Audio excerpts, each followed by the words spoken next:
I have a large family. Mostly aunts and female cousins aside from mom, stepmom, stepsister and grandmother. I don't know how to say this, but all those women I mentioned above are into teasing and joking. They've formed a unit, which I admit is kind of toxic. And they'd tease and roast every new woman that enters the family by marriage by setting up tests to see if they deserve to be part of the family, or roast their looks and styles to the point of breaking confidence and self-esteem down. Then after a few months of teasing, they'd announce that they've finally welcomed them into the family. The newest member would join in on the teasing too, which is crazy, as my dad says. When I first introduced my then girlfriend, now wife, I made it clear that I didn't want any of the women in the unit to come at her or harass her, not even with a single word. They went behind my back and roasted her looks and job, and I discovered they've been doing it on Facebook. I had them apologize one by one after they gave the "we're just testing the water to see if she's capable to be part of the family" excuse. They didn't want to apologize, but once I said I wouldn't invite any of the unit unless they apologize, including my mom, everyone immediately apologized and brought gifts for my wife. My wedding was 2 weeks ago. There was talk about the women in the family wanting to pull a prank on my wife by wearing white and called it the ultimate test to see how my wife react. My brother warned me, so I announced that if any one of them showed up in white, I'd have them kicked out, including mom. They said this wasn't true and they'd never do such thing. But they showed up to my wedding one by one wearing white dresses, and each and every one of them was told to leave after they tried giving excuses by either making scenes or getting the men involved. The senior women of the unit, who are mom and aunts, also showed up in white but refused to leave. I threatened to take harsher action and mom was pissed, telling me to step aside, but I didn't let her in. I had her leave while the men in the family were watching stunned. Dad was on my side and supported me a lot. I felt absolutely awful because my wedding was being interrupted by them making scenes. My wife was hurt beyond measure, but the women in the family were pissed. My cousin blasted me on social media later, saying I excluded all the women from the wedding because my wife was so insecure she couldn't handle another woman's presence at her wedding. I had an argument with them and mom berated me, saying it was supposed to be a prank, but I said they were taking it too far. Mom said I took it too far by kicking them out because they were trying to get reaction from my wife to see if she was one of those Bridzillas and were going to change soon as prank was over, but I ruined my own and entire wedding by reacting so aggressively. I stopped talking after she said I had to bring my wife and apologize. I haven't seen the lot of them in 2 weeks and they've excluded me from everything. I just want to explain that, this has been happening for years. The men in the family are split on this behavior. Some of them encourage it, like my uncle and my cousin's husbands. One is now an ex, and some are against it, like me and my dad and brother. The women claim that there's nothing hurtful in what they do because they claim they're just looking out for us men, and that their goal, ultimately, is to make sure the women who enter the family are decent. My dad always ends up arguing with my mom and grandmother, since they're the ones who started this whole thing with their behavior and attitude towards other women. And I'm not sure if I should mention this, but my male cousin, who's a middle schooler, said he'd make sure to leave the country before even meeting any woman because of this, and it made me chuckle. Also, the dresses they showed up in were simple white dresses, nothing over the top, but still were white dresses. I realized they went ahead with their plans even after I stated what I'd do in that case. Me and my girlfriend have never fought. We get along fine. We have been living together for 9 years now, and have been dating for 12 years. We have a healthy sex life. We both have decent jobs that bring in decent money. In the past, we talked about marriage a lot and would often joke about what our wedding would be like. Yes, I know how stupidly lame this sounds, however we always agreed we needed to settle down first. We bought a house about a year and a half ago, and were finally able to settle down. Our work schedules normalized, we were able to remove a huge waste of time from commuting, and we were finally able to take various activities after work, dancing classes, cooking classes, etc. We were able to finally settle down. Finally, we decided to take a week off and unplug on the week of 12-year anniversary. She wanted to go camping and hiking, and do the things we used to do when we were first dating. Unbeknownst to her, I secretly decided to pick the exact same area where we met to do our hiking / camping trip. 2 weeks ago, as we are leaving, she realizes where we are going and becomes ecstatic, and gushes about how romantic I am. More or less everything seems perfect. We do our hike, and we unpack, set up, and by sundown everything feels perfect. So I decided to pop the question. This is where everything kind of falls apart. I ask her, and she just says no. We literally went from I love yous to the single most awkward silence I have ever had in my life in the time span of about a minute. We sat there kind of not saying anything before she says she is tired and goes to bed. She basically proceeds to cry herself to sleep while I sat there doing nothing. I basically didn't sleep, and the next morning, she says she wants to go home. So we pack up and have a really awkward 3-hour hike back to our car. There were a few times where things kind of felt normal and we were joking around like we used to be for a bit. On the way back home, we are talking and chatting normally, but it just feels awkward. At one point we stopped for coffee and asked if she wanted to talk about what happened, and all I got was a curt no. This is followed by another extremely long silence for the rest of the drive home. We finally get home and I unpack everything while she goes off to bed. She is going to bed. Cue more crying. I tried really hard to talk to her, but she pretty much told me that she just needs time to be alone and think. The next day she tells me she is going to take some time and see her family, which is literally on the other side of the country. It has been about 2 weeks since I dropped her off at the airport. She sent me a few messages to tell me she is fine, and that she needs some more time to think. Her best friend has been asking me every other day about what is going on with her, since she hasn't really been responding at all. I know she is okay, though, due to her posting some pictures of her and her family on Instagram. But it just feels really weird. I am an absolute giant mess. I just don't quite understand what is going on. None of my friends have really offered me anything of value. I just feel if I didn't ask the question everything would be absolutely fine, and I don't really understand what is going on. I keep wanting to grab her laptop to try and figure out anything. I am not close to her parents at all, but I trust her and want to respect her space, but I don't know when she is coming back.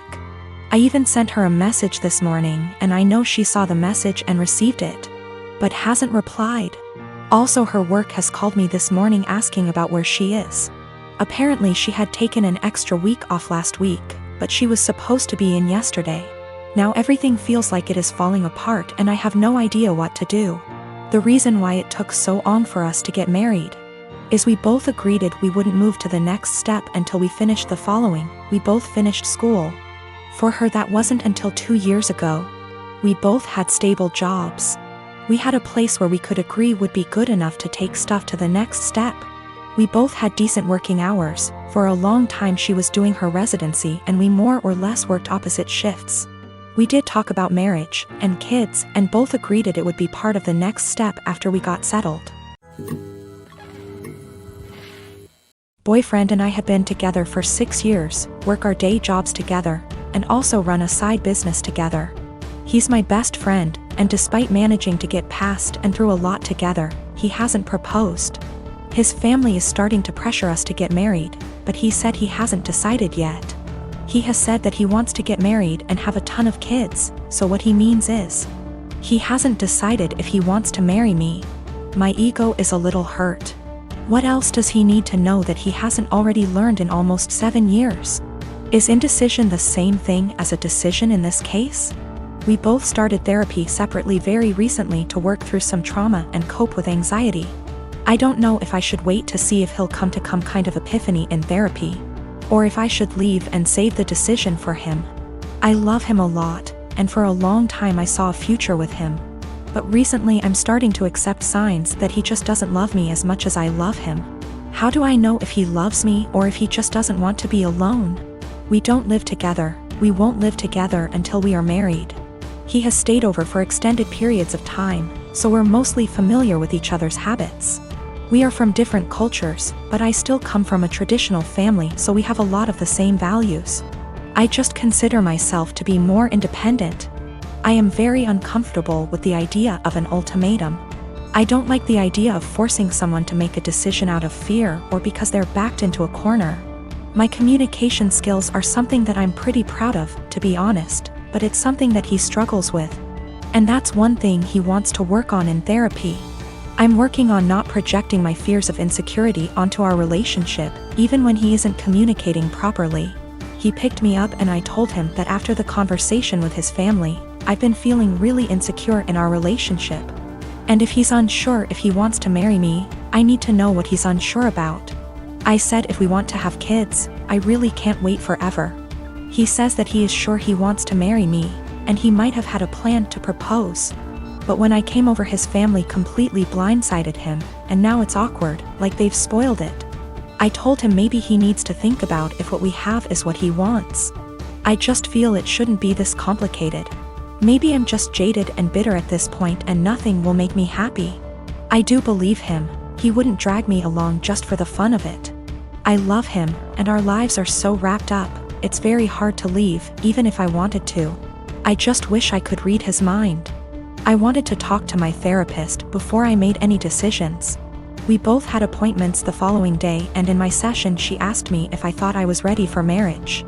I said of course. I've known I wanted to marry him since I asked him to move out with me. 2 years into the relationship and he turned me down. She responded by rephrasing the question. She said she isn't asking if I want to marry him, but rather, is the way I currently feel about myself. The way I handle my problems and my anxiety, and the way my boyfriend and I communicate. Is the way I feel in my relationship the way I want the rest of my life with this man to be? No way came out of my mouth way before I even processed it. Stressed was in my brain in big, bold, yellow letters. Right now I need to continue to work on my issues in therapy and learn what the best version of myself is like before I'm ready to commit to whatever future version of our lives together looks like. I've only been going for 2 months so far, and I've already seen a huge improvement in my ability to handle stress and my self-worth. I have a daughter, Sadie, with my ex-husband John. We got divorced 5 years ago and I have primary custody while he sees her 2 weekends a month. Last year, he got married to Amanda, who has sole custody of her kids from a previous marriage. Amanda is a SOM, not for any health reasons or so on, she just doesn't want to work, while John works at a 9 to 5. He makes good money to support them, but not enough to live in luxury. I have a much higher paying job. Since it's just me and Sadie, I make sure she has the best possible life. She goes to a private school, set her up a college fund, and she has much better things than most kids: phone, clothes, etc. I still manage to raise her to be humble and not take things for granted, and she's one of the hardest working people I know. Always making sure to get good grades and keep her room tidy. Well, the last few times she came back after a weekend at John's, I noticed that the clothes she was bringing back in her duffel are A, not her size, and B, much cheaper and poorer quality than what I usually buy for her. I asked her why that is, and she told me that while she's at her dad's, Amanda takes away her nice clothes and gives them to her kids while Sadie gets the clothes they buy from Target. I asked her if she wanted them back, but she said she didn't mind sharing since all her favorite clothes were kept here. The problem came when I went to pick her up last weekend. I had a business meeting and couldn't drive her over, so Amanda offered to just pick Sadie up from school, which hadn't happened before. When I got there on Sunday, John and Amanda asked me to sit down with them, and when Sadie came to hug me, Amanda sent her to her room quite harshly, saying her punishment wasn't over yet. I was confused because Sadie very rarely misbehaves. They sat me down in the kitchen and said that it was unfair for Sadie to be going to a private school while her kids go to a public one. So they decided that Sadie would be pulled out of private school and put in the same school as the girls. They also said I should keep up Sadie's punishment because when they told her, she blew up at them, told them it wasn't fair, and yelled that Amanda and her kids weren't even her real family, that all they did was steal. I told them in no uncertain terms to off. I would not be pulling my child out of a school she likes, away from her friends, because they can't afford it. I told them they could easily make as much money as me if Amanda started working in her field because she has the qualifications, and the job market is very good. I told them their money problems are not my issue, and if Sadie's items get stolen again or they try to pull her out of school, I'll be taking this to court. They've been blowing up my phone ever since, calling me a selfish. And after telling the story to a friend, he told me I was rubbing my success in their face. But I still don't feel like I did anything wrong. I got temporary guardianship while waiting for a court hearing. We're going to try to get full custody and have John get 1 day a week of visitation. supervised for at least the first few months, and no contact with Amanda or her kids. This way, he still sees Sadie just as much and they can try to repair their relationship, but she doesn't have to go back there. All contact between us is made through emails which are CC'd by my lawyer, and I've asked for Sadie's things back. I've talked to Sadie and we've decided that she's going to try therapy for a little while to help deal with everything that's happened. We've had the hearing and our custody arrangements been modified. Any and all decisions relating to Sadie are made by me, and me alone. John has supervised visitation once a week. And Sadie will continue in therapy to deal with all the issues Amanda and company have caused her. They tried to push for 50/50 custody split on grounds of alienation. So me trying to put Sadie against her father. But we made it clear from the start that we wanted to keep Amanda and her children away. And wanted supervision only because we don't feel safe leaving him alone as of yet, but that we were open to modifications. Thanks to that, the proof of stealing, and Sadie's therapist's testimony, their claim was thrown out pretty quickly. Amanda's pissed, and has tried to contact me and Sadie, but I made it clear to her that if she keeps harassing me or my daughter, I'll have to make this known to the authorities. Sadie and I have blocked her everywhere, and any communication between John and us is made through text messages or emails only.